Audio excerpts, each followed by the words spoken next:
You're watching CBS 8 Mornings at 6.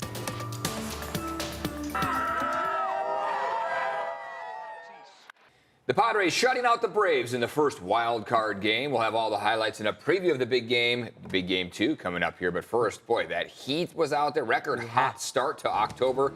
Glad you're with us 6 a.m. on this Wednesday. I'm Eric Connert. And I'm Neda Iranpour. Yeah, it's going to be hot later. Foggy, though, to start in some spots. Let's check in with meteorologist Evan Irani and see what's going on out there. Yeah, you mentioned the record hot start to October. Yes. Lake Cuyamaca, Palomar Mountain, Borrego, Campo. All these records? broke Wow. daily records yesterday. So Kidding. if you look at any October 1st in history, it has never been as hot as yesterday was in some of those spots. We'll look at that in just a few minutes, but this is how we're starting off our Tuesday morning. Along the coast, we continue to see some dense fog that is contributing to reduced visibility out there. So around Coronado and downtown, we are at less than a third of a mile. Carlsbad is at 3 miles visibility. Kearney Mesa just switched to just over a mile and a half. But if you look inland this afternoon, we've got some warm temperatures. 95 again inland, 100 for the mountains, 108 for the deserts.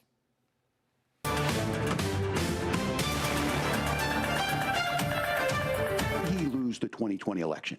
Tim, I'm focused on the future. Did Kamala Harris censor Americans from speaking their mind in the wake of the 2020 COVID situation? That is a damning non-answer.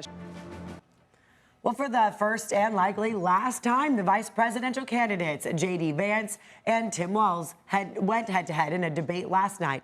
It was mostly civil. They discussed issues like Iran right off the top, the economy, and gun violence. Walz targeted Vance for his false claim that Haitian immigrants were eating pets in Springfield, Ohio. Vance objected to how the moderators handled his response.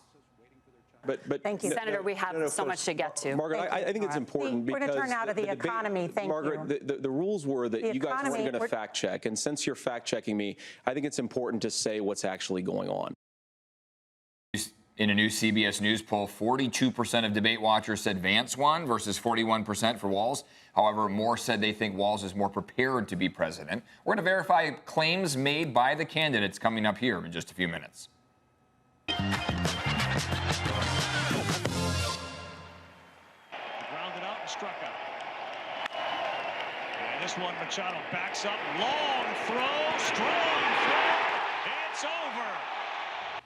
How about that? A sellout crowd providing an electric atmosphere at Petco Park last night. The San Diego Padres beating the Atlanta Braves in Game 1 of the Wild Card Series. Oh, how fun that would have been awesome. to be part of that crowd.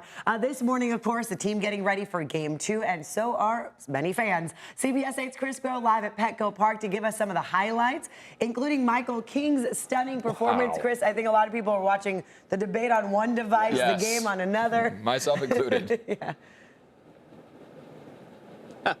Yeah, you know, YouTube TV, they have that split screen feature, and got to tell you, the Padres Braves game with the debate, that probably would have been a good thing, but you can only put 2 sports up there at one time. So, yeah, we were watching on 2 devices as well, too. I will say, what got us excited, what got us loud, was, of course, the action on the diamond. Michael King on the mound, Fernando Tatis hitting that bomb shot there in the first, putting the Braves down 2-0 to start.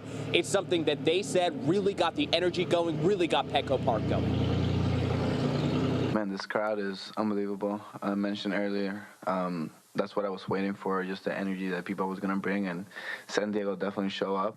For our faithful, man, you know, we knew they were going to show up. We knew they were going to get after it, but this was a really, really electric night. You know, electric scene, really loud. This place gets so loud, and they're just into it. And it's as loud a stadium as we're going to play in, and it's good to have it on our side. Last night, midnight time here in San Diego.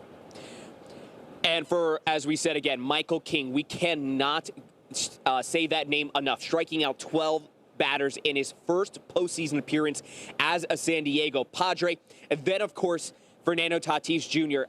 We, of course, have been showing off that 2-run homer, but it should be noted, it's his first playoff swing in 4 years. It's his first time playing a playoff game in front of fans at Petco Park, because when he did make his first playoff appearance, that was during the COVID-19 pandemic, so there were cardboard cutouts acting as fans in the stadiums that they played in. So what an opportunity, what an electric night. You saw those yellow towels swinging, and Of course, the Padres able to seal the deal here with a 4-0 shutout victory. Now, of course, the second game, this closeout game, is going to be tonight at 5:30 p.m. here at Petco Park. And this is an important night for the Padres. This conceivably, obviously, will seal the deal, set them up with an NLDS matchup with the LA Dodgers. But this is also an opportunity for the Padres to really show that they can be contenders, that they will close out a game when they are given that opportunity.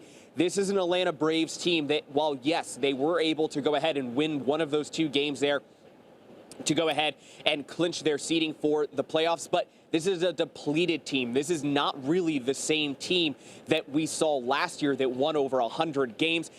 This is a team that I believe their original starting projected lineup has really only played a couple games together this year. So this is not the team that you want to see go to a third game where things are on the line in game 3. You want to give Dylan Cease that rest. And so Padres likely going to take care of business. That is what the betting odds say. But as we know in playoff baseball, anything can happen. That's right. But we got No Joe on the mound. Yeah. And he knows how to take care of business. An entire Petco Park full of fans. That's so that'll right. help. All right. Thank you, Chris, for that. And now today, California Clean Air Day, and the Metropolitan Transit System wants San Diegans to take advantage of free public transportation. Yeah, it'll help out getting to the game. MTS offering free bus and trolley rides to San Diegans all day long. CBS 8's Regina Yarita live in Old Town with everything we need to know on this, including some pop-up events that are going to be held here today. Yeah, that's right. Good morning, Eric and Netta. We are starting to see a lot more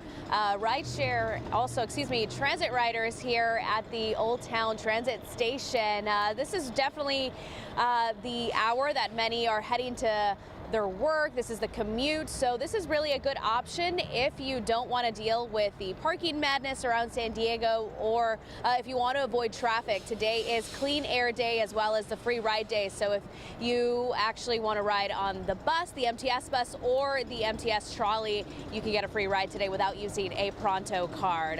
It's also coming at the same time that many people will be heading out to Game 2 of the Wild Card Series at Petco Park. So this is a good way to head to that game. But on California Clean Air Day, MTS officials will be having a pop-up event at one of their transit stations starting at this hour till 8 a.m. to share details about Free Ride Day and how San Diego residents can make the most out of the region's public transit network. All 3 trolley lines serve downtown San Diego, with Blue Line service to UTC, Green Line service to Mission Valley, and more. So wherever you're headed on Free Ride Day, you can stop by the pop-ups around the system, hosted by MTS, Sandag, and community partners. They'll have fun giveaways and refreshments on hand. But back out here, this is a new way, or you could find a new way to head to work, or on your lunch break if you want to explore San Diego. This is definitely a good option, and you get a free ride, so that's good. Also, thanks back to you guys.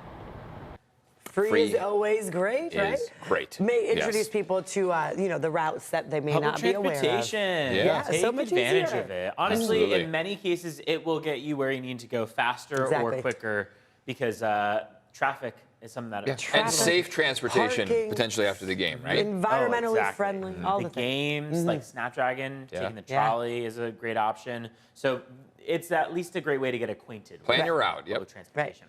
Right, going to be another warm one out there, 95 across our inland valleys. But if you hang out at the coast, you might be wondering what all the fuss is about everywhere else, because it's pretty mild out there at the water. 76 degrees in some cases, the low 80s. Otherwise, though, as you make your way east, 90 to 105, and then 110 for the deserts.